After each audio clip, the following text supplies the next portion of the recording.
Now, this is another breaking story we're following for you. A teenage girl stabbed her boyfriend to death amid an argument, and today, nearly 2 years later, she has pleaded guilty. The deadly stabbing happened. Listen, before we get into the video, I don't trust no girl with that hairstyle. Every woman I have met with that hairstyle, the screws was loose just a little bit. Just a little bit. Just a little bit. For the sake of this video, we're going to refer to a certain demographic of people as the neighborhood. And if you know what I'm talking about, you know what I'm talking about. And I can tell just from the hairstyle and the praise dance dress that she got that from the swap meet and she from the neighborhood. But let's continue. In Northwest Miami-Dade, December of 2024. Man, we back Miami. Miami, I thought LA was bad. Miami, y'all running a strong second, or y'all tying between Miami and Texas. Let's continue. Christian Colon is with us now with that major update from the courtroom. And Christian, will this teenager get any prison time for killing her boyfriend? Yeah, that's right. Jahar Malik pleaded guilty today, and now she will let the judge decide her sentencing. When it comes to prison time, she is facing up to 30 years behind bars. Take a look. This is Jahar Malik. She was 17 at the time that she stabbed her boyfriend. She's charged with manslaughter for killing her boyfriend, 17-year-old Yakeem Lawler. Lawler's family has been very vocal since the beginning, holding protests outside the Miami-Dade State Attorney's office, demanding accountability. Their calls for justice eventually led prosecutors to actually file charges against Malik more than a month after the killing. Yo, you should not trust no woman with that hairstyle and that praise dance outfit and her lip poked out. I'm going to tell you right now, I'm scared. I'm scared. I'm shivering in my boots. I am shivering in my boots. You know, but on a more serious note, this is really sad. This is tragic. I honestly, personally believe you shouldn't be trying to date seriously when you're a teenager, when you're in school. Because guess what? You don't have no money. You don't have a job. You don't have resources. You should be focusing on bettering yourself so that you can be independent and do what you want to do. But we have parents out here exposing the kids to so much nonsense that seeing young people in court like this is a regular occurrence. And despite this young lady being on the video, it really breaks my heart when I see young people like this ruin their life so early. You ain't even had a chance to live life yet. You ain't had a chance to travel and find out who you are. You know what I'm saying? Your formative years of life is compiled of your parents building you up or not, because we're not going to assume that every parent is pouring the right knowledge into their children. But your formative years when you're in school are basically your parents building you up, supposed to be building you up and leading you the right way on how to make proper decisions, take care of yourself, manage your money. These are the lessons you're supposed to be learning while you're in your parents' house. You should not be dating seriously because guess what? You do not stay by yourself. You don't have no money. And simply put, you're broke. When you're a teenager, when you are a child living in your parents' house, you are broke. So your focus should be on establishing yourself and not trying to build a relationship.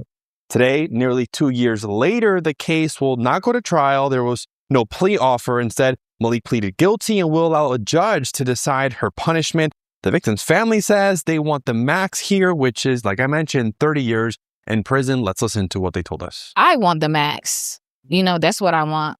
A life for a life. You get what I'm saying? She took my son's life for no reason. She took my son's life because he was honest with her, that he didn't want to be with her, and she not realizing her actions, her behavior, and her entitlement is the reason why he didn't want to be with her. Manslaughter is negligent conduct that was brought on, even though it was not intended to result. This is why you need to assess if people have trauma. And it does not matter if they're a teenager.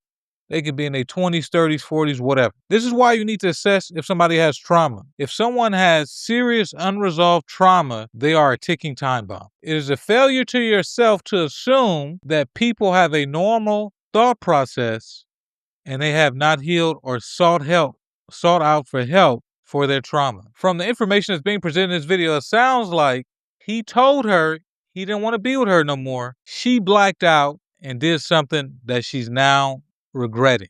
I told y'all, don't trust nobody with no braids going to the side with a praise dance outfit and they lip poked out. Your life could be on the line.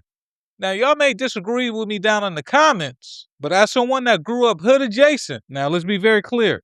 Let's be very clear. I've never gone to jail. I've never been in trouble. I've never been arrested. I've never been charged with anything, but I have been around people that have experienced all of those things.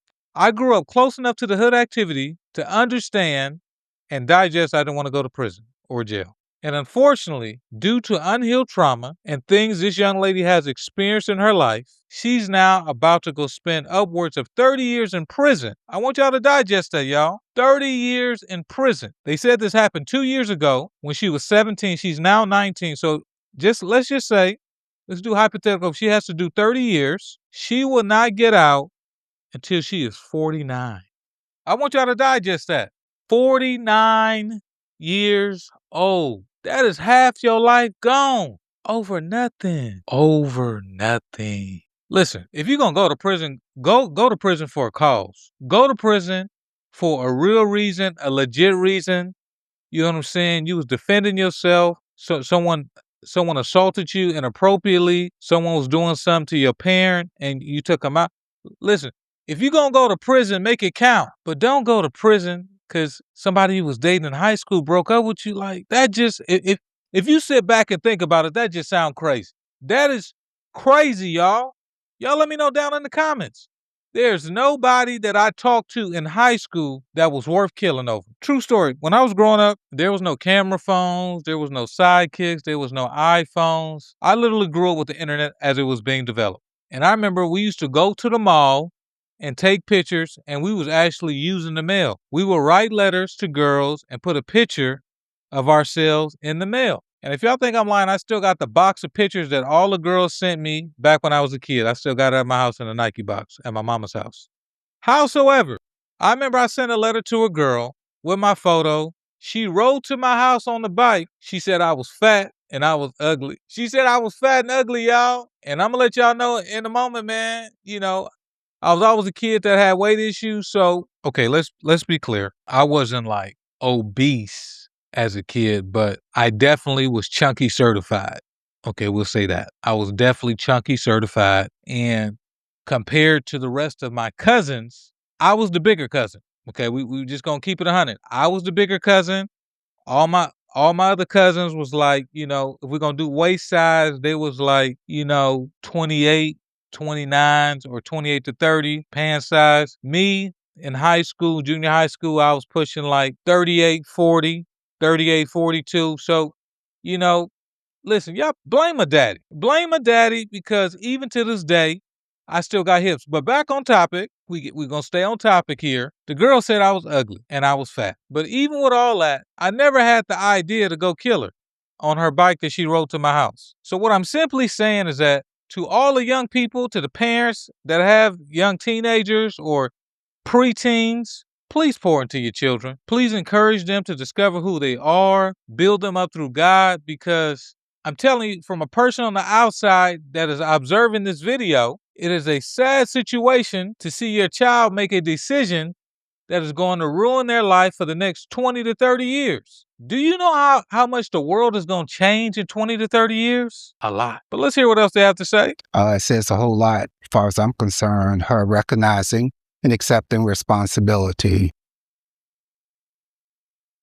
Again, back here live in May, there was a hearing scheduled for May 5th. There will be a sentencing hearing. State attorneys will likely ask for prison time. Meanwhile, defense attorneys, who of course represents Malik, they will ask for mercy because since the beginning, they have always claimed that this was an accident. Again, this sentencing hearing is set for May 5th. I'll send it back to you guys. We're now live in Miami. Christian Colon, NBC6 News. Listen, we may have a different opinion, but this was definitely premeditated. It definitely sounds like the young lady had an anger issue, a rage issue. And when you are a person that is dealing with the spirit of rage or anger, you need to seek help.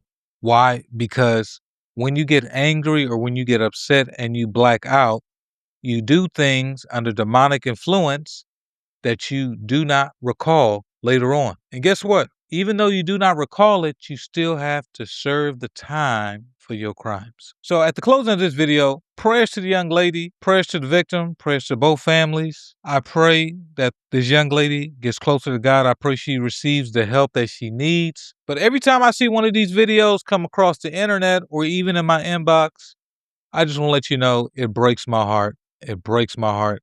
We live in such a big world with so many things to experience, and I would rather you be out here living your life, figuring out who you are in God, than in a prison cell with another woman that you don't know. So if you made it to the end of this video, thank you so much for watching. Hit a like for the algorithm, turn on notifications, and subscribe to the channel so you do not miss a video from yours truly. And remember one thing that I always say, I love you and God loves you. I'm out.